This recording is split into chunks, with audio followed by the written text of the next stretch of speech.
राधे राधे बच्चों, बागी coaching centre के ऑनलाइन प्लेटफॉर्म पे आपका स्वागत है। हम जो केटीजी जो सीरीज लेके आए थे चैप्टर, उसमें आज जो नेक्स्ट टॉपिक है प्रेशर एक्सेटेड बाय द गैस, वो अपन डिस्कस करते हैं। देखो हमारे पास एक डायग्राम बना रखा है, एक कंटेनर है। इस कंटेनर के अंदर आपके पास क्या है, गैस के मॉलिक्यूल से खूब सारे गैस यहाँ पे फिल की हुई है। इसमें एक मॉलिक्यूल्स की अपन बात करते हैं। एक मॉलिक्यूल्स गैस का एक्स डायरेक्शन में जा रहा है, उसकी वेलोसिटी vx है, y डायरेक्शन में जा रहा है vy और z डायरेक्शन में जा रहा है कितने v ऑफ z है। ये जो कंटेनर है इसकी लेंथ l है, विड्थ w ले रखी है, हाइट कितनी है h है। तो जब गैस का molecules a b c d हमारे पास वॉल है, इससे जाके कहाँ e f g h wall पे क्या होगा, कॉलिजन होगा। कॉलिजन होने के बाद वापस क्या आएगा, कमबैक आएगा। तो एक कॉलिजन के अंदर जो चेंज इन द मोमेंटम हमारे पास जो निकालेंगे, इसका क्या चेंज इन द मोमेंटम अगर कैलकुलेट करते हैं एक्स डायरेक्शन में, अगर अपन बात करते हैं तो एक्स डायरेक्शन में चेंज इन द मोमेंटम कैसे लिखेंगे, initial momentum minus final momentum. और मोमेंटम का आप सबको पता है फॉर्मूला क्या होता है, मास मल्टीप्लाई में क्या वेलोसिटी क्या होता है, मोमेंटम होता है। तो इनिशियल मोमेंटम क्या लिखा, मास मल्टीप्लाई में वेलोसिटी vx। केवल एक गैस के मॉलिक्यूल्स की बात करें, एम डैश किसको रिप्रेजेंट कर रहा है आपके पास, one molecules of the gas. तो यहां से इनिशियली मोमेंटम हमने लिखा एम डैश vx। कॉलिजन होने के बाद मोमेंटम कैसी क्वांटिटी है, वेक्टर क्वांटिटी, तो डायरेक्शन चेंज होगा तो हमारे पास क्या आ जाएगा, नेगेटिव साइन आ जाएगा। डायरेक्शन देखो यहाँ चेंज हुआ कॉलिजन के बाद, तो क्या लिखेंगे minus M dash v of x। दोनों को अपन सॉल्व करेंगे तो change in the momentum del P X हमारे पास क्या निकल के आएगा, चेंज इन द मोमेंटम कितना निकल के आएगा, 2 एम डैश vx। अब इसके बाद क्या कर रहे हैं, time taken between the two successive collision. मतलब ये कहने का मतलब ये कि यहाँ से गैस पार्टिकल चला, ऐसे चलता हुआ कहाँ आया, E F G H wall पे क्या हुआ, कॉलिजन हुआ, वापस कम बैक करके कहाँ आ गया, ए बी सी डी पे आ गया। तो दो सक्सेसिव कॉलिजन के बीच में टाइम निकालना है, तो टाइम कैसे निकालेंगे, जाने में लेंथ कितनी l, आने में लेंथ कितनी l, तो कितनी टोटल डिस्टेंस हो गई 12, और डिवाइड बाय किससे करते हैं, वेलोसिटी से करते हैं। एक्स डायरेक्शन की बात करें तो v ऑफ x से क्या करेंगे, डिवाइड कर देंगे, तो हमारे पास टाइम निकल गया है डेल टी, ये निकल गया है। ये चेंज इन द क्या निकल गया, मोमेंटम, ये क्या निकल गया है, टाइम निकल गया। हमने पढ़ा था न्यूटन्स लॉ ऑफ मोशन के अंदर, हमने क्या पढ़ा था, एक बहुत अच्छा कॉन्सेप्ट पढ़ा था न्यूटन्स लॉ ऑफ मोशन। उसके अंदर हमने क्या पढ़ा था, जो फोर्स होता है F, वो फोर्स बराबर क्या होता है, change in the momentum divide में क्या लिखते हैं, time. Change in the momentum divide में क्या लिखते हैं, टाइम। वो हमने कहाँ पढ़ा था, न्यूटन्स लॉ ऑफ मोशन में हमने चैप्टर में पढ़ा था। तो यहाँ पे हमारे पास कह रहे हैं एक कॉलिजन में EFGH जो एक कॉलिजन है, इस कॉलिजन के अंदर हमारे पास कितना फोर्स एक्सेटेड होगा इस वॉल पे EFGH पे, तो वो हम लिखेंगे, तो क्या लिखेंगे, Fx इक्वल टू कितना, डेल पी एक्स अपॉन में क्या लिखेंगे, डेल ऑफ टी।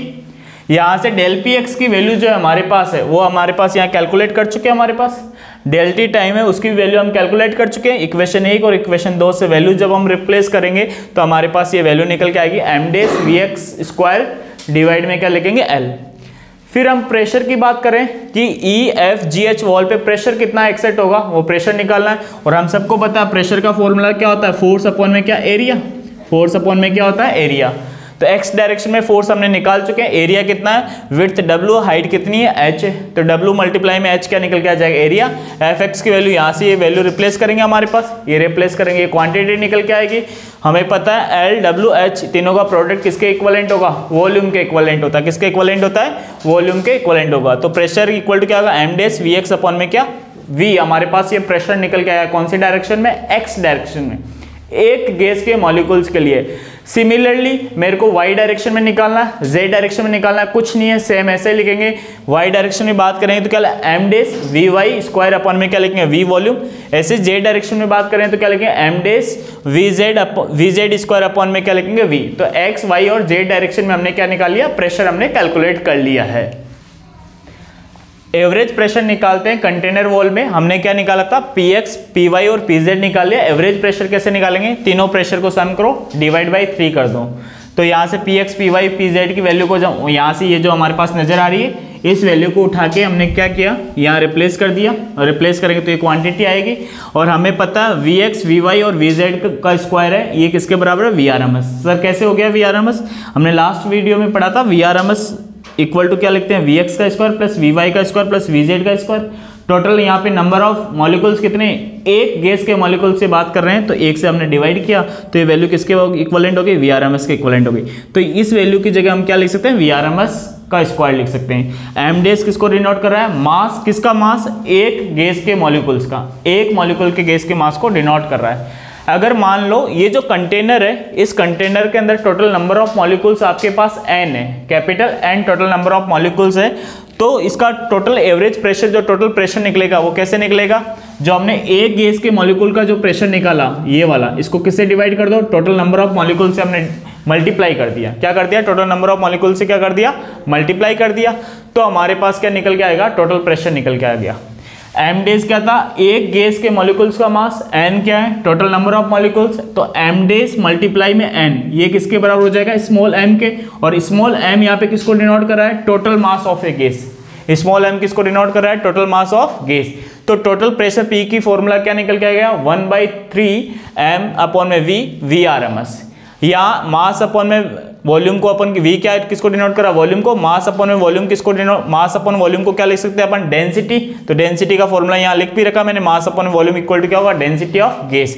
तो ये टोटल प्रेशर का फॉर्मूला हमारे पास निकल के आ गया, किस फॉर्मेट में? डेंसिटी की फॉर्मेट में निकल के आ गया। अगर मैं क्या करूं, इसको 2 से ऊपर नीचे मल्टीप्लाई करूं, इसको क्या करूं? 2 से ऊपर नीचे मल्टीप्लाई करा मैंने, तो यहाँ ब्रैकेट के अंदर 1/2 रो Vrms का स्क्वायर है, ये किसके बराबर हो जाएगा? हमारे पास kinetic energy density of gas के इक्विवेलेंट हो जाएगा। तो इस पूरी क्वांटिटी को अपन क्या लिख सकते हैं? ई को बोलते हैं, क्या बोलते हैं? Kinetic energy density of A gas. ये हमारे पास क्या निकल गया? प्रेशर एक्सेटेड बाय द गैस हमारे पास निकल गया। बहुत इंपॉर्टेंट डेरिवेशन है। जो चीजें ब्रैकेट में आपके पास लिख रखी है, देखो आपको कौन कौन से फॉर्मूले याद रखने? एक तो ये वाला फॉर्मूला याद करना है, एक ये वाला फॉर्मूला आपको याद होना चाहिए, एक ये वाला आपके पास फॉर्मूला क्या होना चाहिए? याद होना चाहिए। इसी के साथ प्रेशर एक्सेटेड बाय द गैस हमारे पास कंप्लीट होता है। नेक्स्ट वीडियो में अपन क्या लेके आएंगे? Energy. Thank you for watching this video.